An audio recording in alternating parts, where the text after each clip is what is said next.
Сайн байцгаана уу? Өнөөдрийнхөө бичлэгээр Oreo кекстэй креп кек хийсэн байгаа. Орцонд маань 250 мл сүү, 20 г какао, 2 ширхэг өндөг, 20 г хайлуулсан цэцгийн дос, 120 г гурил, 20 г сахар орно. Бүх орцож ороодоор мэдээлэл хэсэг давхар оруулсан байгаа. Ороод үзээрэй. Эхлээд бүх орцуудаа нэг савнд хийгээд сайн гутгаж хольж өгнө. Ингэж гутгахдаа зурмагтаа ямар ч бөөгнөрсөн зүйлгүй болтол нь сайн гутгах ёстой.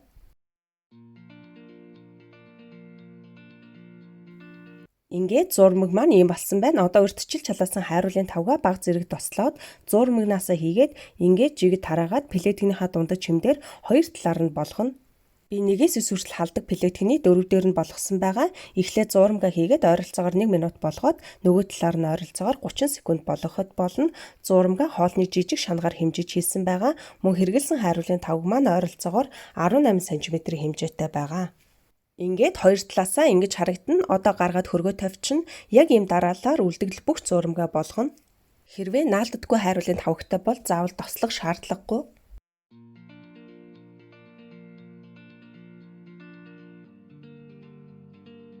Ингээд 9 ширхэг креп гарсан байгаа. Одоо кремээ хийцгээе. Кремд маань 12 ширхэг Oreo кекс савлгаандаа ингэж харагдана.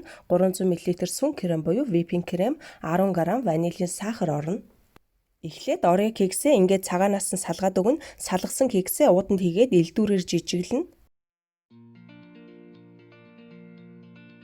Ийм болсон байна. Одоо сүн кремэн дээрээ кексний цагаанаа мөн ванилийн сахараа хийгээд өтгөн крем болтол нь миксердэнэ.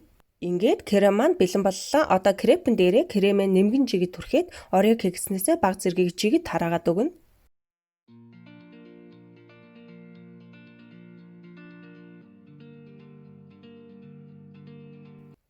Одоо үлдэгдэл бүх кремээ мөн бүх кексээ дээр нь жигэд тараагаад өгнө. Мөн 3 ширхэг Oreo кекс таллаа дээр нь тавиад чимэглэсэн байгаа. Хэрвээ томоор хийхийг хүсвэл орцоо нэг дахин нэмээд хийж бас болно. Хөргөгчөнд ойролцоогоор 1 цаг байлгаад хэрэглээрэй. Ингээд маш гоё амттай, маш амархан хийж болох Oreo кекстэй креп кек маань бэлэн боллоо. Заавал хийж үзээрэй. Мөн асуулт байвал доор комент хэсэгт үлдээгээрэй. Амжилт хүсье. Дараагийн бичлэг хүртэл түр баяртай.